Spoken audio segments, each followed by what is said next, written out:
He's done well in around Papsar. Eze must be, and it is! Ebe Eze scores! Arsenal win a game that they are expected to lose under pressure. The refs' delays were not helping it, but Arsenal put the game to bed. It's called a saucy outing in Tottenham Court Square. But 3 weeks earlier, Arsenal had lost a game against their biggest rivals, United, who Carrick has set up to exploit the best unique abilities of his players. Can Arsenal channel the individual brilliance of United's squad and synthesize it into their controlled setup? Because come May, the title will be theirs only by emulating United into their controlled game. Arsenal have 61 points from 28 matches, and they're top of the league. They've scored just over 50 goals and conceded fewer than 21. That defensive record is title-winning level. But here's the thing. Underneath those numbers is another layer of XG and expected points.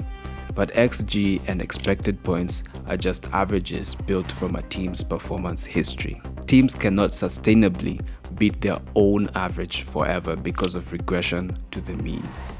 Arsenal need to either beat that mean or collapse back into it. To beat the mean, they need squad platforming and player ignorance. Today was a little bit of frustration because everyone's saying, don't shoot. I could really hear it. And it was annoying me, and I said, hold on a second.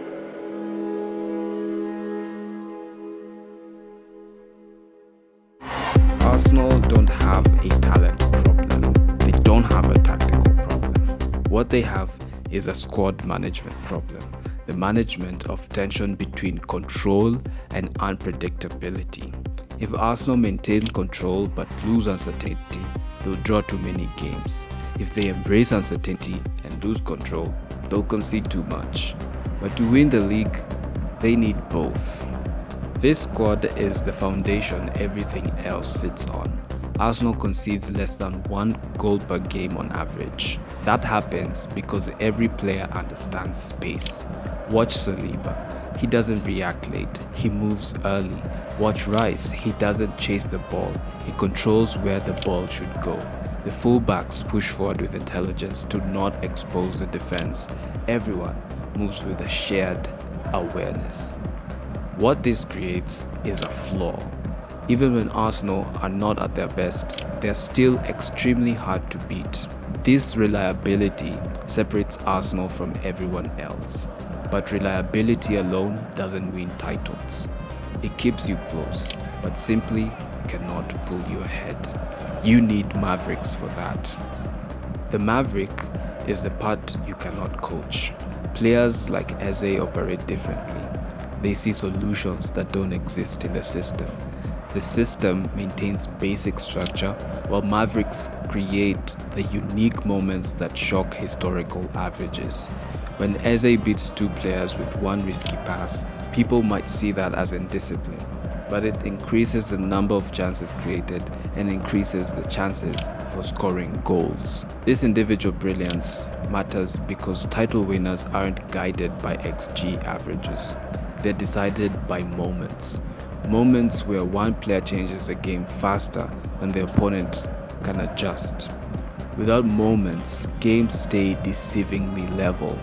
Teams outperform expectations through individuals who can break structure when necessary.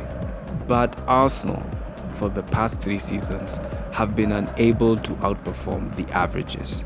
They now have Eze, Miles and Gyökeres and more who can finally break the curse of the XG model. The question is whether Arteta will play to that end. Titles are won when a team is harmonious enough to allow structure and freedom to naturally resist each other to the point of finally synthesizing. Too much structure, that will limit them. Too much freedom and they become dangerous but unstable. All the best teams solve this problem by allowing the right players to break the script at the right time. A tight system protects the floor of potential but suppresses the ceiling. Giving Eze freedom raises the ceiling but introduces unpredictability into the defensive shape. Arsenal have 3 losses and 7 draws this season. Many of those are matches where Arsenal's XG was fine, but the variance wasn't there to break the game open to their advantage. But in the 4-1 against Spurs, both things coexisted. The title will be decided by how often Arteta can engineer that version of Arsenal in the remaining 10 games, especially City away in April. Arsenal are top of the league for a reason. They've built the strongest defensive platform in Europe. That platform keeps them competitive every week. But platforms only make titles possible. Titles are only decided by the players who shift games beyond expectation.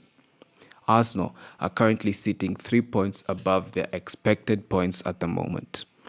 That gap will try to close and will close if they continue to play to statistics.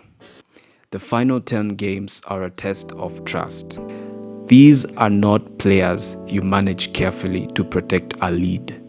These are players you unleash to make the lead unassailable. The title and quadruple is there for the taking, but it requires Arsenal and Arteta to stop squeezing results from fine margins and start dominating games. Trust the platform and the Mavericks too, and we'll see what's up come May.